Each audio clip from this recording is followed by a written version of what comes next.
नमस्कार. आज मी तुम्हाला महाराष्ट्रातील एका वैशिष्ट्यपूर्ण गावामध्ये घेऊन जात आहे. आपका भला हो, आपका मंगल हो, आपका कल्याण हो असा संदेश देणारे महादेवाचे दूत श्री संत नागेबाबा या परिसरामध्ये जीवन उद्धरणाच्या कार्यासाठी आले. त्यांनी अनेक दृष्टांत दिले, मार्गदर्शन केले, काही वेळा चमत्कारही केले, तर कधी समजावूनही सांगितले. नागेबाबांनी या भागामध्ये सामाजिक व आध्यात्मिक क्रांतीच केली असं म्हणावं लागेल. इसवी सन 1700 आषाढ कृष्ण पक्षाच्या चतुर्दशीला श्री संत नागेबाबांनी समाधी घेतली आणि ही भूमी पावन पुण्यभूमी झाली. हे तीर्थक्षेत्र शनी शिंगणापूर पासून 15 किलोमीटर आणि श्री क्षेत्र देवगड पासून 20 किलोमीटर अंतरावरती आहे. अहमदनगर जिल्ह्यातील नेवासा तालुक्यातील श्री क्षेत्र भेंडागाव कलियुगातील ही अलौकिक आध्यात्मिक शक्ती असलेलं स्थळ आहे. निश्चित आपण अवश्य भेट द्या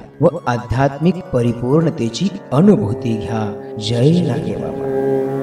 नागेबाबाय